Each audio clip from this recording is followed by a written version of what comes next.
Pela fé posso enxergar, pela fé posso tocar, pela fé, pela fé.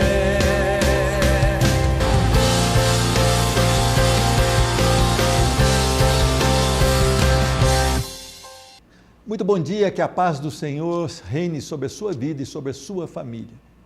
Em tempos de angústia, em tempos difíceis, em tempos onde o nosso país atravessa por uma crise muito forte, as pessoas pedem socorro. As pessoas suplicam para que algo mude nas suas vidas.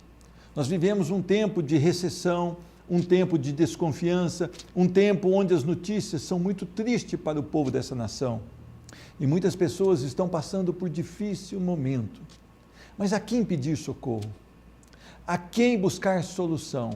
A palavra do Senhor no Salmo de número 55, o salmista, vendo-se ameaçado pelos seus inimigos, ele diz no versículo de número 1, dá ouvidos, ó Deus, à minha oração, não te esconda da minha súplica.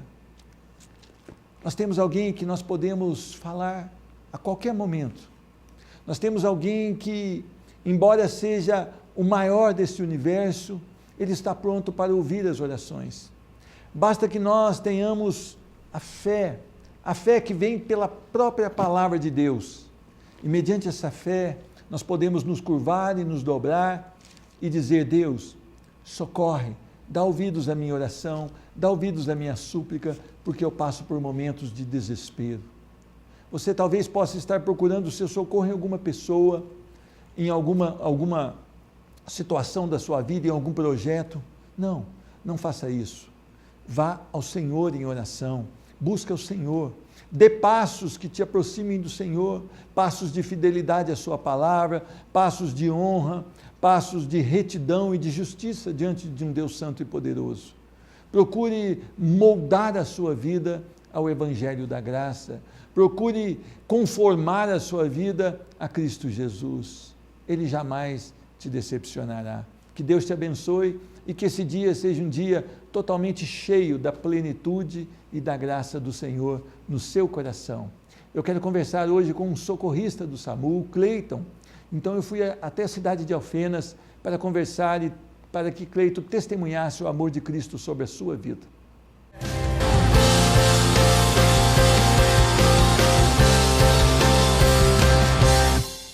É um privilégio estarmos aqui na cidade de Alfenas, no templo da Igreja Batista da Oração, onde eu converso hoje com aquele que dirige um carro do SAMU, uma ambulância do SAMU, vive debaixo de um estresse, muitas vezes um chamado ao longo da noite. Cleiton, que privilégio nós podemos falar das coisas de Deus. Amém, pastor. É um privilégio mesmo, né? Porque falar de Deus é a coisa mais preciosa do mundo. Amém. É que o ser humano precisa ouvir. Ô Cleiton, você então vive debaixo de constante pressão, não é? Porque o motorista do SAMU, ele tem que não só dirigir o carro, ele não pode errar, ele não pode perder tempo, ele tem que observar ali os carros nos semáforos. Como é que vive debaixo dessa tensão? Assim, a gente tenta ter o máximo controle possível, né? Porque o nosso deslocamento, além de a gente prestar um socorro à vítima, né, no menor tempo possível, mas também com segurança.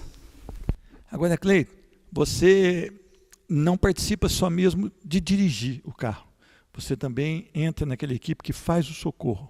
Isso, assim, na minha função, eu sou condutor socorrista, né, do SAMU. Além de eu dirigir a viatura do SAMU, eu também sou um socorrista. Tenho, né, o treinamento específico, né, que a gente tem, que você é ministrado pelo SAMU, e a gente auxilia a equipe de saúde, né, que é o médico, o enfermeiro e o técnico de enfermagem dentro da viatura, nos procedimentos. Dentro desses socorros, você lembra algum que realmente você não consegue tirar da mente, que causou em você, assim, talvez um sentimento de dor no seu coração também? Lembro sim.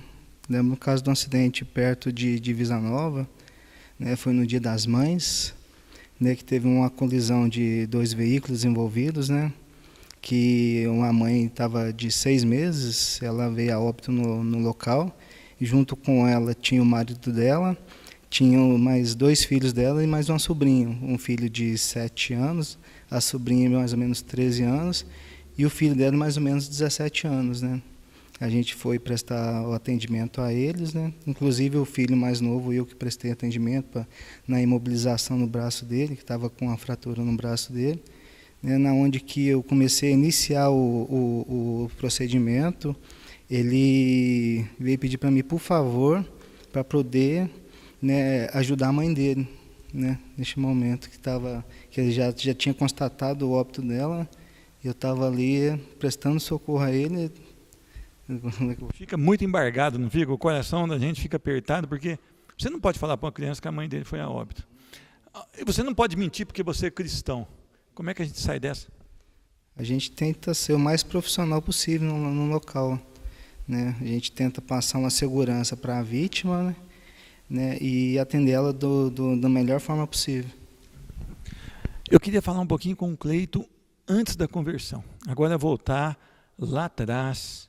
Como é que era esse adolescente, essa criança, depois esse jovem também, Cleiton, sem Jesus? Porque você não foi criado num lar que te deu base bíblica, que te levou à escola bíblica, né? Não fui não. A minha família era tudo católica, né? Eu frequentei a igreja católica, fui coroinha, né? Até um determinado tempo, né? Só que aí, nesses momentos, eu já, na época dos 14 para 15 anos, né, já comecei a viver, né, as coisas novas, né? A entrar mais nesse mundo, conhecer o mundo, comecei a sair, experimentar as coisas do mundo, né? Comecei a ter amizade e... Fala, gente. O mundo, ele oferece um tanto de coisa para o jovem.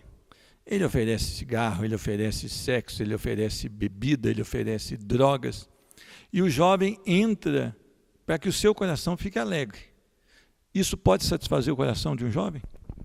Não, de maneira alguma. Nada disso satisfaz o coração do jovem, porque quanto mais a pessoa vai, né, aprofundando nisso, mais o vazio vai ser preenchido no coração dela.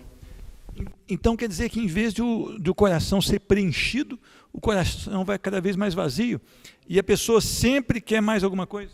Sempre está buscando algo novo, alguma coisa que possa preencher esse vazio do coração dela. Agora, você era um jovem então que já estava experimentando as coisas do mundo, que os jovens chamam hoje de prazeres do mundo, mas quando você conhece Jesus, você vai ver que isso não é prazer, nada, isso é o perigo da morte, né? Quem foi levar uma mensagem para você? Foi alguém? Você leu um folheto? Como é que foi? A minha conversão foi uma coisa meio que radical, né? Inclusive foi no carnaval. No carnaval eu lembro certinho, no carnaval em Fama. No carnaval em Fama eu estava lá no meio daquela festa da carne, né? Aproveitando do melhor que eles podiam oferecer naquela festa. Mas no momento Deus tocou no meu coração, me abriu os olhos, né? E eu pude perceber que aquilo que eu estava usufruindo, estava experimentando, era tudo errado, né? Não era aquilo que eu estava procurando, né? E Deus tocou no meu coração para mim poder, né, buscar Ele. Como é que foi essa busca então? Aí você viu que você estava num caminho errado e num caminho que para muitos é sem volta.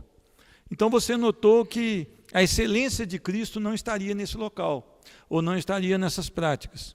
Como é que foi então? Eu vou voltar um pouco atrás, o jeito que era um pouco da minha vida, conforme eu falei. Sempre assim, desde pequeno, sempre tinha um amor muito grande por Cristo, né? Independente da religião que estava, sempre eu queria buscar mais, saber mais de Cristo. Tanto é que quando o pessoal lá da minha família tinha uma Bíblia em casa que deixava aberta lá na estante, eu sempre pegava aquilo lá, começava a ler sobre Cristo, e aquelas histórias começou a encher meu coração. E eu queria conhecer mais esse Deus, né? Eu queria conhecer mais dele. Foi neste momento que eu estava lá, que Deus tocando no meu coração, né, falando para mim buscar Ele. Eu não sabia para onde ir, mas que eu tinha certeza no meu coração que Deus estava me chamando e Deus estava me querendo para os caminhos dele. Então quer dizer que o Espírito Santo foi aquele que ministrou direto no seu coração, não foi uma pessoa. Mas essa busca, esse temor a Deus que já existia no seu coração desde a sua infância, embora você nunca tenha sido levado numa escola bíblica, nunca você talvez tenha pego na Bíblia de maneira profunda, mas havia no seu coração essa necessidade. Depois que o Espírito Santo ministrou então, Cleito, me busca, me procura, porque eu tenho algo para você. Qual foi o primeiro passo dali então? Eu propus no meu coração a procurar uma denominação que buscasse a Deus de uma forma conforme estava na Bíblia, né? Conforme que estava nas Escrituras. E eu fui vendo hoje em dia as igrejas como são, né? Só que eu me identifiquei com uma certa denominação. Né? Eu comecei a frequentar essa denominação onde Deus falou mais no meu coração. E eu falei que a partir de hoje é nesses caminhos que eu vou seguir. A sua conversão, ela foi aquele dia lá naquela festa ou ela foi depois? Para mim foi naquele dia, naquela festa ali, que Deus tocou no meu coração, que eu tinha certeza dali já estava me convertendo. O que mudou na vida do Cleito? Porque hoje as pessoas se dizem convertidas, mas praticam as mesmas coisas. Aí você olha para a pessoa e vê que não há fruto nenhum, que o Espírito Santo não produziu nenhum fruto ali. Ou então não havia a ministração do Espírito Santo. O que aconteceu com o Cleito? O Cleito agora foi buscar Deus. O que o Cleito deixou de fazer e o que o Cleito começou a fazer? Antes, né, eu vivia uma vida de mentira, vivia uma vida atrás das drogas, atrás da bebida, né, nos prazeres desse mundo. Né, conforme eu me converti, naquele mesmo dia, eu deixei de ser aquela pessoa, né, deixei tudo aquilo para trás, né, deixei as drogas, deixei a bebida, deixei a mentira, deixei tudo aquilo, né, que conforme a gente sabe que hoje é errado, e comecei a seguir um novo caminho. Agora, Cleito, as pessoas que estão lá fora, porque eu também já tive onde você teve, as pessoas que estão lá fora, quando te veem buscando a Deus, quando vê você negando essas práticas que a gente praticava, as pessoas falam que a gente está errado, que a gente está louco, que a gente está perdendo o melhor da vida. Você sofreu isso também? Demais. Inclusive perdi muitos amigos, né? Que na época que eu tinha meus amigos, né? Acabei perdendo muitos amigos desses, mas acabei ganhando os novos amigos. Agora você perdeu amigos que não eram amigos e ganhou uma família, né? Uma família, né? Na verdade eram os amigos, agora é uma família, né? Porque é uma família que está junto com a gente, aquela que luta as nossas lutas, né? Guerreia as nossas guerras, estão sempre com a gente. Amém. Ô Cleito, vale a pena deixar os prazeres que a carne quer, negar a si mesmo e ir para Cristo? Com certeza, foi a melhor decisão que eu tive na minha vida, foi essa de seguir a Cristo. Não me arrependo de nada, aquele vazio que eu tinha antes foi preenchido e hoje, graças a Deus, né, tenho vivido uma nova história. Ô Cleito, no seu trabalho, diante da dureza do seu trabalho, que é uma dureza, né? Muitas vezes você fica assim, sem poder fazer mais alguma coisa por aquela pessoa, que os limites da ciência também, eles existem, né? Você já ministrou, falou para a pessoa crer em Deus, você já teve alguma oportunidade de falar sobre esse Jesus tão maravilhoso? Sim, enquanto gera uma oportunidade para a gente tenta ser o mais profissional possível, né? Mas a gente tem que honrar aquele que nos deu a vida, que nos deu, né, uma nova chance de viver, uma nova história. E é ele que a gente deve honrar. Por isso que sempre quando tem uma oportunidade, né, Deus ele prepara a oportunidade e a gente fala do amor dele para as pessoas. Hoje, então, para o Cleito, é uma nova vida, é uma nova história, como você disse, que vale a pena ser vivida aqui para louvor daquele que nos chamou e daquele que se entregou por nós. É isso que você sente? Com certeza. Desde o primeiro momento da minha conversão, né, que eu costumo dizer, foi o pessoal mesmo, os meus amigos, falou que foi uma conversão radical. Falou, mas você radicalizou, hein? Ontem você era uma pessoa, hoje você já é outra, foi pela glória do Senhor. Hoje eu sou uma nova pessoa, né? Eu, quando eu me converti com 3 meses, já tinha lido a Bíblia inteirinha, já fui batizado com o Espírito Santo e hoje em dia é só alegria. Queria falar com você que está assistindo o programa Restaurando Vidas, talvez você se ache crente. Eu quero fazer algumas perguntas para você. Quantos capítulos da Bíblia você lê por dia? Quanto tempo de oração você tem sozinho com o seu Deus? As suas práticas, antes de você tomar uma decisão, você pensa se glorifica o nome do Senhor ou não? É uma pergunta que você deve se responder. Aliás, são 3 perguntas que você deve se responder. Porque se você não lê a Bíblia todos os dias, característica de que você não ama Deus. Se você não tem tempo de oração, característica de que você não ama Deus. Se quando você vai resolver alguma coisa na sua vida, você não pensa se primeiro vai agradar o Deus que você diz que te salvou, terceira característica de que você não ama Deus. Aí eu pergunto, vai mudar isso? De hoje em diante haverá uma nova história na sua vida? Olha, não brinque com Deus. O juízo está próximo. E Deus, Ele não voltará como o Salvador, mas como justo e reto juiz. E Ele não vai contra a sua palavra. Todo que não crer será condenado. Aliás, a Bíblia diz, já está condenado. Então, uma oportunidade para você. Creia no nome do Senhor Jesus. Arrependa-se dos seus pecados. Tenha uma nova vida em Cristo Jesus. E não é repetindo uma oração que você vai ser salvo, não. Vá para o canto do seu quarto, implore para que o Espírito Santo ministre no seu coração quem é Jesus. Vai no canto do seu quarto, implore para que o Senhor Jesus te salve. Talvez a sua vida será mudada ainda hoje, no nome de Jesus. Ô Cleiton, eu queria te agradecer. Muito obrigado, que Deus te abençoe, que a sua vida seja sempre para louvor e glória do Senhor. Amém. Muito obrigado, pastor. Obrigado pela oportunidade, né, de estar aqui, dando um pouco do meu testemunho para poder servir, né, para alguém que eu tenho certeza que Deus vai falar no coração de cada um que está assistindo esse programa. O programa Restaurando Vidas volta dentro de instantes.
Quero falar sobre arrependimento.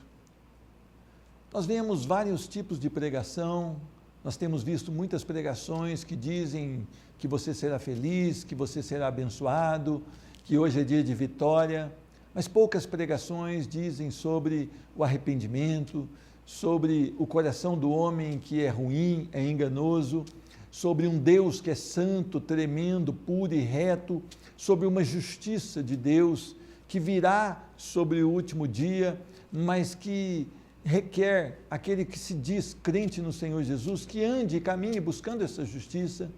E eu quero ir até o Salmo de número 51, dos versículos 1 a 5. Diz a palavra do Senhor: compadece-te de mim, ó Deus, segundo a tua benignidade e segundo a multidão das tuas misericórdias, apaga as minhas transgressões. Lava-me completamente da minha iniquidade e purifica-me do meu pecado, pois eu conheço as minhas transgressões e o meu pecado está sempre diante de mim. Pequei contra ti somente, e fiz o que é mal perante os teus olhos, de maneira que terás tido por justo no teu falar e puro no teu julgar. Eu nasci na iniquidade e em pecado me concebeu a minha mãe. Amém? Vamos orar. Senhor Deus, grande é o teu poder e maravilhosa é a tua palavra. Senhor Deus, no nome do Senhor Jesus Cristo, vem sobre a minha vida para que eu possa falar das coisas dos céus. E vem sobre essa vida que assiste o programa Restaurando Vidas, para que ela seja tocada pelo poder do Teu Santo Espírito e que haja hoje entendimento da Tua palavra. Senhor Deus, supre as necessidades na Tua palavra hoje, no coração deste homem, desta mulher, no nome de Jesus Cristo. Amém. O salmista Davi, ele cometera pecados na sua vida. Davi, ele é chamado na Bíblia de um homem segundo o coração de Deus, mas a Bíblia é tão maravilhosa que ela não esconde erros. E um dos erros de Davi foi quando ele não foi para a guerra e estava na varanda do seu palácio e que ele olha para os seus vizinhos e ele vê uma mulher nua tomando banho na laje. Esta mulher, então, ela é trazida por Davi à sua casa e ali ele tem um relacionamento sexual com ela e ela se engravida. E é interessante que Davi, então, sabendo que ela era casada com um dos seus fiéis escudeiros, um homem que estava no seu exército, chamado Urias, ele manda que Urias voltasse da guerra para que Urias dormisse com ela, então ele teria ali um álibi. Mas Urias não aceitou, ele dormiu nas escadas do palácio, porque ele diz, como eu vou dormir com a minha esposa, como eu vou pernoitar na minha casa se os meus comandados estão na guerra? Então Davi dá mais uma noite a ele, chama e coloca vinho sobre ele, e ele fica ali embriagado, mas ele não volta para sua casa, ele acaba dormindo mais uma vez no palácio. Então Davi tem um projeto para encobrir o seu erro. Davi então manda uma carta que seria levada pelo próprio Urias a um comandante da guerra, e na carta estava escrito, coloca ele na frente mais dura da batalha e ele tira a retaguarda. E Urias foi levando a sua própria sentença de morte. E Urias então, ele foi para a frente de batalha e a mando de Davi a sua retaguarda foi tirada e ele foi alvejado com flechas e ele faleceu ali.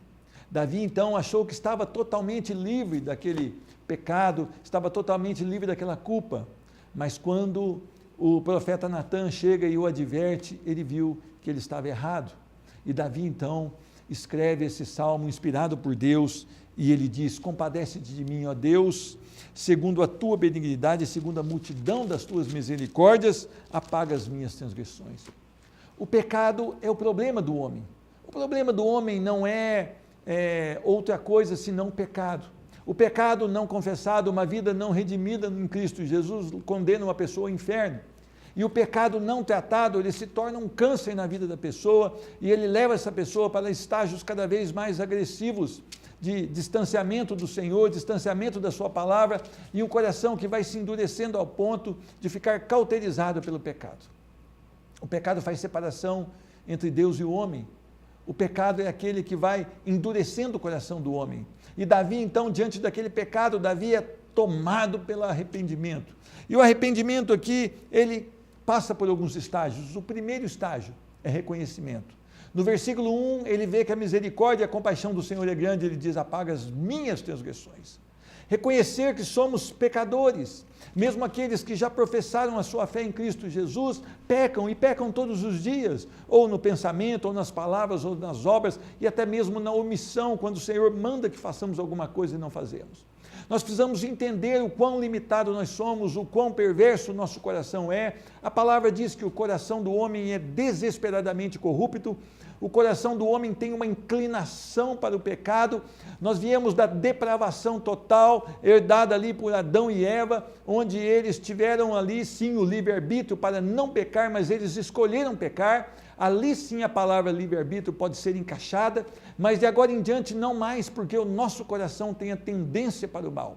Davi então diante do seu pecado, Davi então diante ali daquele momento em que o pecado mexia no seu coração, ele vai ao Senhor em oração e ele diz, tu és o Deus de misericórdia, tu és o Deus de compaixão, apaga as minhas transgressões. Davi, ao mesmo tempo que ele reconhece que Deus é bom, que Deus é tremendo, que Deus é aquele que nos ouve nas nossas orações e aquele que pode estender o braço, quando ele olha para si mesmo, ele se denomina um transgressor da palavra de Deus.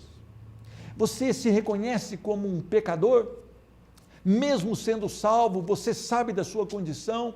Se tirar de nós, dos salvos, a graça do Senhor, nós voltaremos a ser aquelas criaturas que totalmente pendentes para o pecado e escravas do pecado. Se não a graça do Senhor nas nossas vidas, nós voltaremos à lama. ao tremedal de lama. A segunda parte é que só o Senhor pode mudar o coração. Olha, nós precisamos entender que Deus é misericordioso e compassivo, e nós somos os pecadores.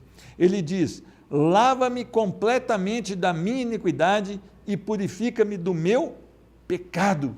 Sou um pecador. Versículo 2 de Salmo 51, Davi está dizendo: sou um pecador, porque na minha vida tem transgressões. Versículo 3, eu conheço as minhas transgressões. O que é transgredir? É minha rebeldia contra o Senhor, é minha rebelião contra a justiça de Deus, contra a lei do Senhor. Quando o Senhor diz assim: olha, vá por esse caminho, faça isso, faça aquilo, e nós fazemos ao contrário, sabe o que acontece? Nós estamos nos rebelando contra o Senhor, nós estamos transgredindo a palavra do Senhor. A segunda palavra que ele usa aqui, no versículo 3 ainda, o meu pecado está sempre diante de mim. O que é pecar? É errar o alvo, é sair daquela linha que o Senhor projetou para cada um de nós. E a terceira palavra que nós encontramos aqui ainda no versículo 2 é iniquidade. É um coração perverso, um coração sem lei, um coração mau. O coração do homem, ele tende para o mal. O homem é composto de um coração ruim, e nós somos regenerados em Cristo Jesus, mas nós não estamos livres ainda da tentação do pecado. O pecado ainda se faz presente nas nossas vidas. Somente quando a última trombeta ressoar, nós estaremos totalmente livres do pecado e seremos transformados. A terceira coisa que nós vemos aqui: eu peco é contra Deus. Versículo 4, pequei contra ti somente, e fiz o que é mal perante os teus olhos. Olha que maravilha aqui. Quando nós pecamos, nós não pecamos somente contra a pessoa. Em primeiro lugar, nós pecamos contra Deus. A palavra do Senhor diz: amarás o teu Deus sobre todas as coisas, de toda a tua força, de toda a tua alma, de todo o teu entendimento. E amarás o teu próximo. Quando eu peco contra o meu próximo, eu estou pecando contra o meu Deus. Pequei contra ti somente. Eu matei um homem, eu menti para um homem, eu tive um relacionamento fora do casamento com Betseba. Eu estou confessando aqui que eu pequei contra o Senhor. José do Egito, se nós retornarmos a Gênesis, aquela mulher de Potifar, ela colocou os olhos sobre José do Egito. José do Egito era um homem íntegro, reto, temente a Deus. E ela fez uma proposta para que ele se deitasse com ela, e ele falou: pecaria eu contra o meu Deus? Você precisa entender, quando o Espírito Santo diz para você não fazer uma coisa, não falar de uma maneira, e você fala, você está pecando contra Deus, contra o próprio Deus. Nós pecamos contra Deus quando nós não fazemos o que é certo. E a palavra do Senhor continua no versículo 4, de maneiras que serás tido por justo no teu falar. Não tenho nenhuma desculpa para os meus erros. O Senhor sempre é justo em nos julgar. O Senhor sempre é justo em dizer que somos errantes. Sabe por quê? Porque assim o somos. Somos terríveis. Nós precisamos estar dobrados diante do Senhor. Nós precisamos estar com o coração realmente quebrantados diante do Senhor.